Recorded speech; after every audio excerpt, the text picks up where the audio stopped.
Science कहता है कि चांद पर पानी है, चांद पर मिट्टी है, चांद में गड्ढे हैं। अलग अलग धर्मों ने चांद को अपनी अलग अलग नजर से देखा।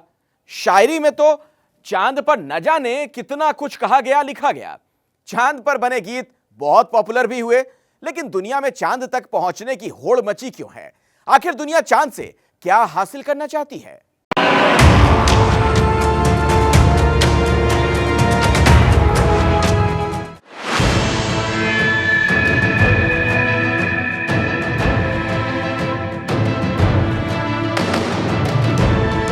वो चांद जो कवि की कल्पनाओं में है, वो चांद जिसकी हर मजहब में अलग व्याख्या है,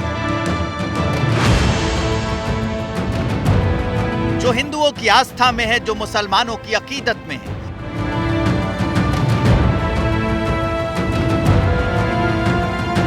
जो दुनिया भर के विज्ञान वीरों की प्रयोगशाला में है। वो चांद जहां दाखिल होने के लिए सीधे धरती से 3 लाख किलोमीटर लंबी सीढ़ी बनाने पर हाई प्रोफाइल वैश्विक माथापच्ची चल रही है,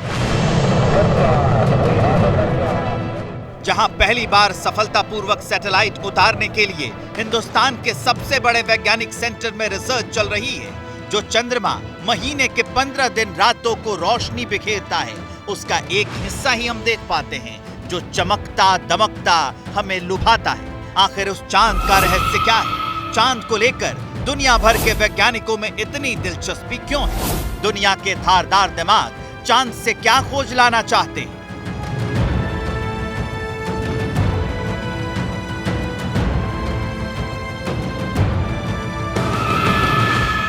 जुलाई 1969 ये वो तारीख है जब पहली बार किसी इंसान के कदम पड़े थे चांद पर। बहुत बड़ा तलस्म टूटा था उस रोज जब नील आर्मस्ट्रांग ने 3,84,400 किलोमीटर दूर किसी दूसरे ग्रह पर चहलकदमी की थी।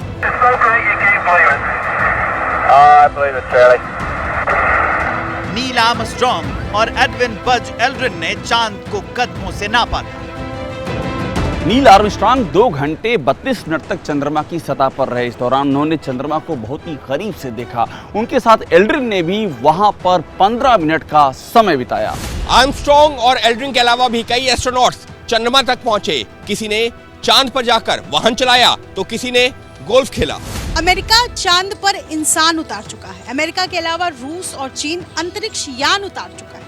लेकिन इसके बावजूद चांद के बहुत सारे रहस्य अनसुलझे रह गए।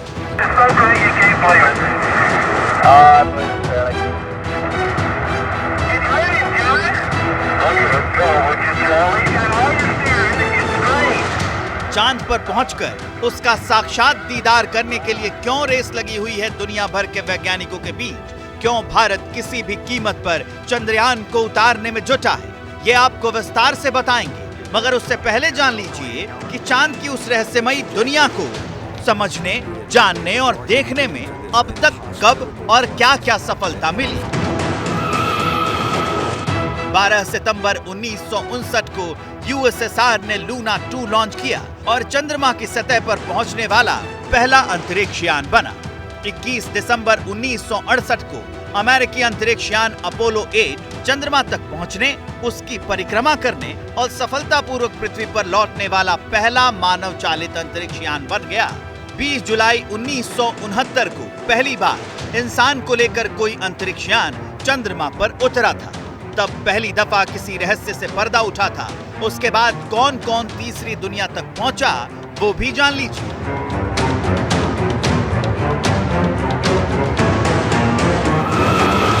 अपोलो 12 से चार्ल्स पिट कॉनराड और एलन बीन ने चांद का दौरा किया।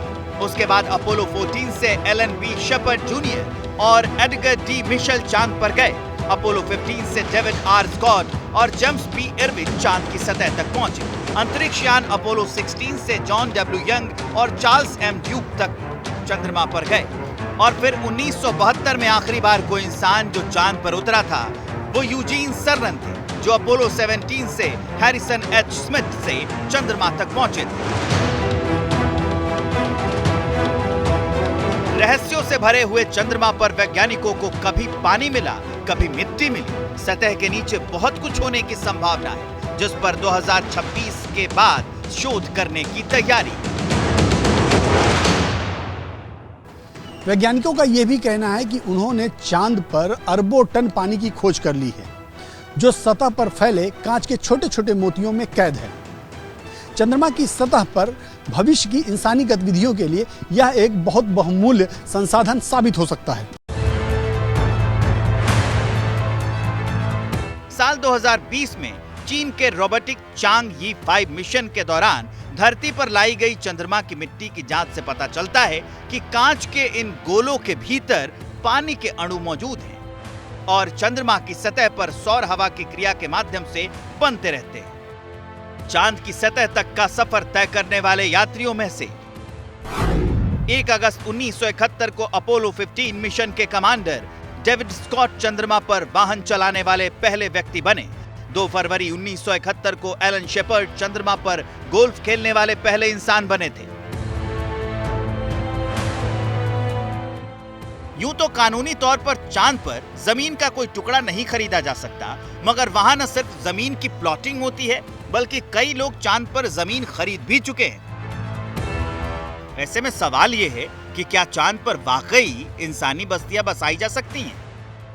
इस सवाल के जवाब तक पहुंचने के लिए खुरदरी सतह वाले चंद्रमा को ठीक से समझना पड़ेगा।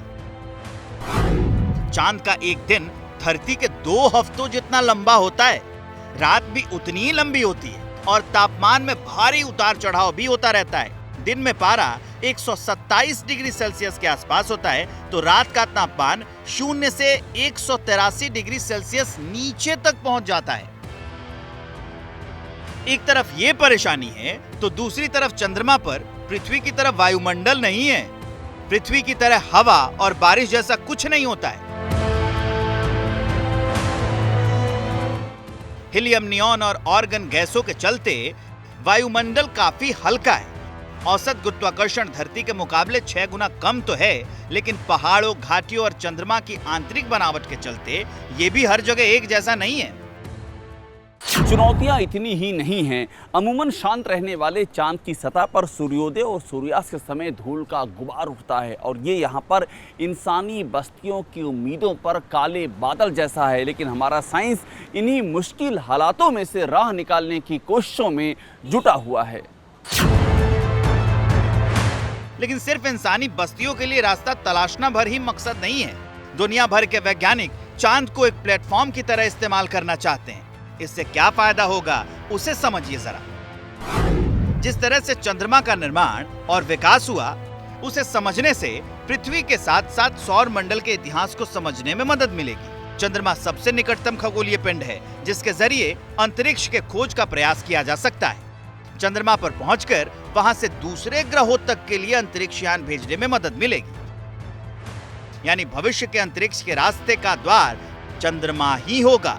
आने वाले वक्त में चांद सिर्फ एक पड़ाव होगा, ठहराव नहीं। यही वजह है कि चंद्रमा तक पहुंचने की होड़ लगी हुई है। चंद्रमा तक अपना अड्डा जमाने के लिए सारे देश लगे हुए हैं। हिंदुस्तान भी चंद्रयान 3 के जरिए नई लकीर खींचने की तैयारी में है।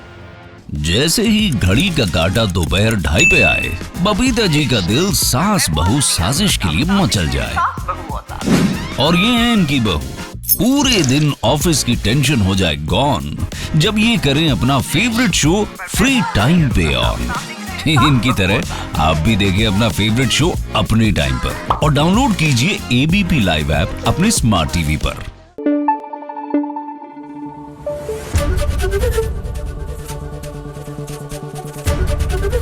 एबीपी न्यूज आपको रखे आगे।